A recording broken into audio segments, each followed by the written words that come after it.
쓰러지면 안 되는데 부처님 앞에서 이 생각을 하는 순간에 또 아이고 이제 안 되겠다, 쓰러져야 되겠다 그렇게 하면서 그 생각하는 순간에 아무렇지 않는 거예요. 전날 두 번째 오는 날부터는 이제 무릎 불사님께서 여기에 계셨거든요. 불상 부처님께서. 근데 이제 삼배를 올리려고 합장을 하고 바라보는 순간에 눈을 크게 뜨시는 거예요. 동그랗게. 그래가지고 놀래가지고 가만히 있었는데, 그리고 이제 뭐 잘못 봤겠지 생각했죠. 그래 그날은 이제 그냥 갔어요. 근데 또 그 다음에 오니까 또 삼배를 올리려고 이제 합장을 하고 바라보게 되니까 또 눈을 크게 뜨시는 거예요. 동그랗게. 그때부터는 정말로 아 뭔가 있구나. 살아계시는 부처님 같다. 제가 그 절에 불교를 한 40년 가까이 했는데 제가 25살에 불교 청년회에 입문해가지고 금년에 66살인데요. 해가지고 한 번도 불상이 눈을 크게 뜬다든가 불상이 뭐 입이 움직인다든가 그런 걸 본 기억이 없습니다. 본 적이 없으니까. 그래가지고 그 다음부터는 굉장히 조심스럽죠. 살아계시는 것 같아가지고. 막 어떨 때는 기존 불교 할 때는 어떨 때는 불상 앞에서 부처님께 절을 올리면 뭔가 있기도 하고 없기도 하고 뭐 그렇게 그랬습니다. 솔직히 그랬는데 여기 오고부터는요 모든 게 살아계신 것 같아가지고 굉장히 조심스러운 거예요. 진실 그대로. 부처님도 부처님이시고 진짜로 부처님이시고 방광하는 것도 봤고요. 너무 가슴이 벅차가지고 말로 어떻게 표현을 해낼 수가 없어요. 가슴이 두근거리면서. 부처님 자신이 생물이니까요. 살아계신 부처님. 서가모니 부처님께서는 3000년 전에 부처님이신데 못 봤잖아요. 우리가 한 번도. 보지도 못했고 뭐 경전도 너무 어렵게 가르쳐 주니까 이해가 갔다가 어떨 때는 또 이해가 안 가고 또 돌아서면 아리송하고 답답하고 그랬습니다. 솔직히 저 같은 경우에는. 그런데 지금 용화사 오고부터는 모든 게 살아계시는 거예요. 증명이 되는 겁니다. 눈으로 볼 수가 있는 겁니다. 일상생활에서 전부 확인이 되는 거예요. 그러니까 진리라는 거죠. 진짜 진리. 그러니까 아침 되면 해가 뜨는 건 맨날 뜨지 않습니까? 눈으로 볼 수가 있죠. 그러니까 모든 게 살아있는 거죠. 증명이 되는 거죠. 확인도 할 수 있고. 그리고 실제로 몸에서도 그래요.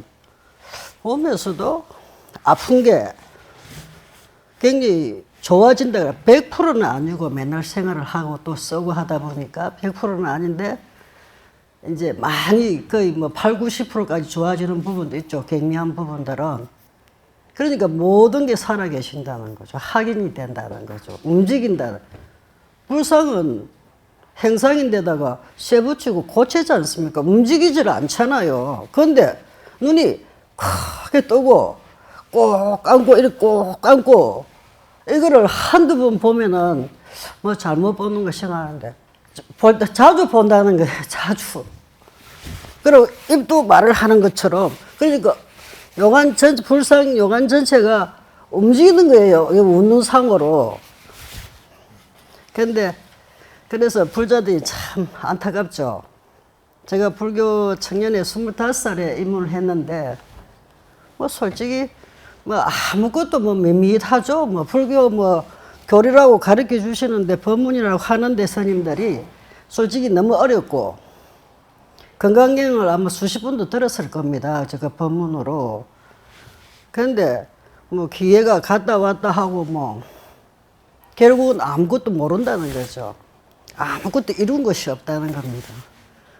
그래서 제가 불자생활 안 하려고 했습니다. 솔직히 안 하기로 마음먹은 지 오래됐죠. 오래된 게 왜냐면 불자생활을 그래 40년 했는데 가난해서 벗어나지를 못한 거예요. 그리고 절에서도 한 20년 살았습니다. 그런데 이제 몸이 아파서 절에서 이제 일을 못하게 되니까 이제 밖에 나와야 돼요. 그 나오니까 이제 부모님들도 다 돌아가시고 안 계시고 이제 어디가지 할 데가 없이 저 혼자 먹고 살아야 되는데 근데 너무 가난하다는 게 창피한 겁니다. 불자 생활 했다는 게 너무 창피해가지고 내 불자도 말을 못해서 밖에 나가 다른 사람들 앞에서 그러고 뭐 절에 가자 뭐 불구 믿으라 말을 하지를 못했죠. 창피해가지고 가난이 너무 가난해가지고 먹고 사는 걱정을 해야 될 판이 있었으니까 마지막에는 제가 절에 살았을 때는 뭐 절이 뭐 제가 뭐 그냥 일반인이니까 절에 신도들이 있었는데 기존 신도들이 많았는데 안 오는 거죠. 스님들이 안 계시니까 절이 불이 나가지고 스님들이 여스님들이 계시다가 다 나가버리고 이제 제가 가서 절을 지키고 있었던 거죠. 저 혼자서. 그러니까 밥 새끼는 거는 못 먹는 거고 이제 절이 불이 나가지고 천막을 쳐놓고 있었는데 그러니까 신도들이 잘 안 오는 거죠. 스님들이 안 계신다고.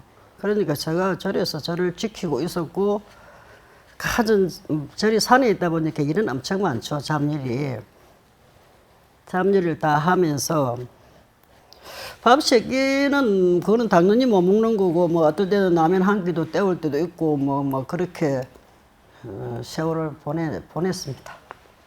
제가 그 미륵 부처님을 처음 뵙게 된 거는 유튜브로 그 천도란 강구에서 배우게 됐습니다.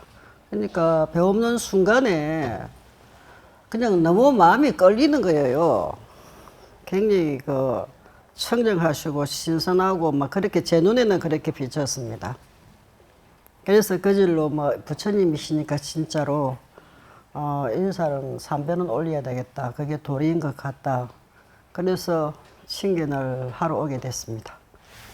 그래 칭견을 하는 순간부터 그 느낌이 있었어요. 그 느낌이 있었던 게 3배를 올리고 자리에 딱 앉는데 그냥 머릿속에서 핑 돌더만은 쓰러질 것 같더라고요. 근데 그 순간에도 생각이 안 끊어지면서 쓰러지면 안 되는데 부처님 앞에서 이 생각을 하는 순간에 또 아이고 이제 안 되겠다 쓰러져야 되겠다 그렇게 하면서 그 생각하는 순간에 아무렇지 않은 거예요. 그래서 그날 첫날 칭견 경험입니다. 그리고 이제 영가 천도를 부모님 영가 천도를 하게 되고요. 하게 되고 3일 만에 부모님께서 꿈에 보이는데 그전에는 가끔씩 꿈에 보여도 얼굴이 시커멓게 보인다든가 그렇게 보였는데 천도 후에 3일 만에 꿈에 보이실 때는 아버지는 싱글벙글 웃으시는 게 확연하게 보이는 거예요. 그 환경이 이렇게 컴컴하지가 않고 밝은 대낮인데 저 길에서 아버지가 걸어오시면서 싱글벙글 웃으시면서 걸어오시더라고요. 그게 환하고 어머니도 얼굴이 굉장히 환하고 좋더라고요. 근데 두 분이 이제 이렇게 오실 때는 따로 오셨는데 가실 때는 같이 가시는 그런 꿈을 꿨고요. 근데 지금 그 부처님 법문이 72부까지 올라와 있는데 유튜브로요. 근데 불자들이 어떻게 그렇게 움직이지를 않는지를 이해를 못 하겠더라고요. 저는. 이치에 그냥 일상생활에서 봐도 이치에 너무 맞아떨어지고 맞는데 어떻게 불자들이 그리고 천도를 하면은 안 된다고 천도가 안 된다고 분명히 그렇게 가르쳐 주시고 천도가 안 되는 이치를 너무나게 확실하게 가르쳐 주시는데도 그러니까 불자들이 헛돈을 안 부리게 되잖아요. 그러면은 그런데도 불자들이 안 움직이는 걸 보면은 도저히 이해가 안 된다. 그게 너무 답답하다는 거죠, 저는. 스님들은 뭐 자기들 먹고 살아야 되니까 손님들이 나서서 뭐 그렇게 할 일은 없겠죠. 그리고 또 그 부처님 TV에서 그 모니터로 보여주셨으니까 용화사 불자님들은 다 이렇게 신도님들은 보셨을 거예요.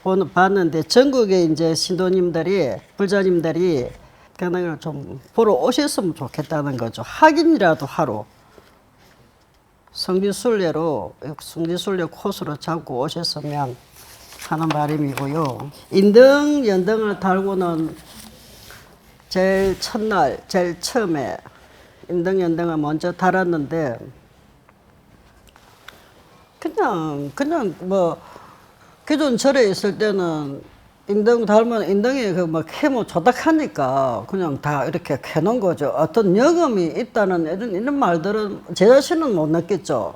근데 신도분들한테도 들으면은 뭐 영험이 있다고 이렇게 또렷하게 늙고 이제 세뇌가 돼서 그런지 모르지만 뭐 조리라고 생각하고 달았던 거지 또렷한 그런 어떻게 놀랄 만큼 그런 거는 못 느꼈고요. 연가등이나 등도 그냥 다는 거지. 그냥 일단 달아야 먹고 살 수가 있었는데 수입이 되니까. 그러니까 여기서 인등을 제가 키웠을 때 첫날 용화사와 인연이 돼서 첫날 이제 인등 연가등을 키웠는데 그래서 제가 그렇게 마음에 집착하던 어떤 대상이 집착하던 마음이 어떤 사람에 대한 어떤 그런 집착이 막연하게 있더라고요. 굉장히 엉어리가 1년 이상을 밤잠을 못 잘 정도로 그래 생각이 자꾸 꼬리를 물면서 안 끊어지는 거예요.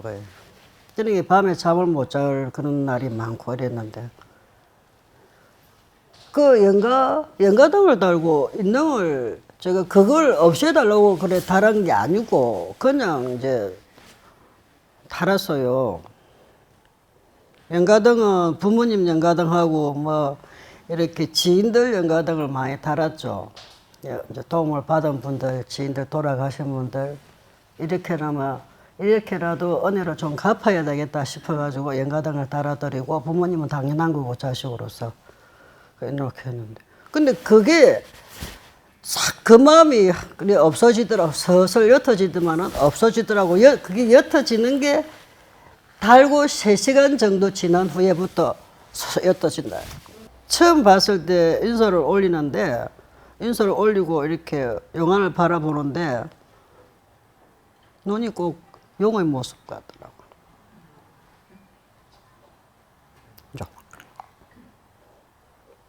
용의 모습 같고 그러니까 힘이 쫙 빠지는 거죠. 근데 이게 이제 용화사를 오면서 이제 이렇게 부처님을 배웠게 될 때는 부처님이 이렇게 움직이시고 이 주위가 항상 훤해요. 제가 이제 한쪽 구석에 앉아서 뭐 이렇게 하고 있다가도 그 주위가 훤해가지고 이렇게 쳐다보면은 용화미륵 부처님께서 서 계시고 그런 경험도 몇 번 했죠. 기존 사찰에 있을 때는 영험이 거의 없다고 보면 되죠. 근데 여기는 바로바로 살아있게 바로바로 그 체험을 할 수 있습니다. 그래서 기존 지금 불자들이 참 안타깝습니다. 부처님을 찾아뵙지 않는 것이. 기존 불법은 교리가 없죠. 진리가 없는 거죠. 진리가 교리라기보다는 진리가. 제가 볼 때는 그렇습니다. 제가 들은 거는 진리가 없고 너무나 막연하게 그러니까 알 것 같기도 하고 또 모를 것 같기도 하고 돌아서면 또 모르고 그러니까 마음의 부처를 찾아야만이 성불이 된다. 성불이 되면은 육도윤회에서 해탈이 돼가지고 이제 부처를 이룬다. 그러면 육도윤회를 돌지 않는다. 그러면은 이제 부처를 이룬다. 성불을 하세요. 성불하세요. 그러죠. 그러니까 너무 막연한 거죠. 저는 거기에 대해서 어떤 얘기를 논리정연하게 할 수가 없어요. 너무 막연해가지고. 그러니까 뜬구름 잡는 식이죠. 답답하게.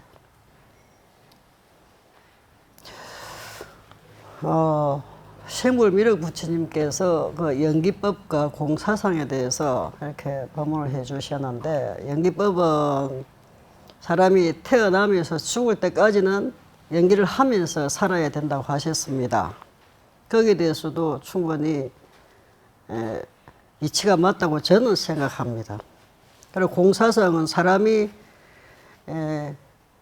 사람한테는 영혼이 있다 하니까요. 죽으면 영혼만 남습니다.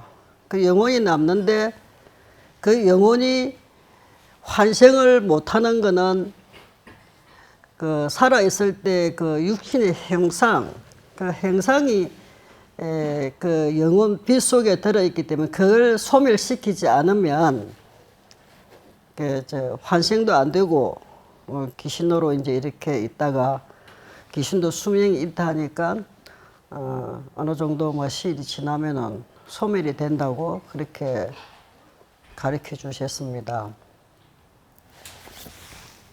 근데 그것도 들어보면은 이제 이치에 맞죠. 되게 진리죠. 진리는 뭐 공사상이 진리죠. 변하지 않고 원래부터 있고.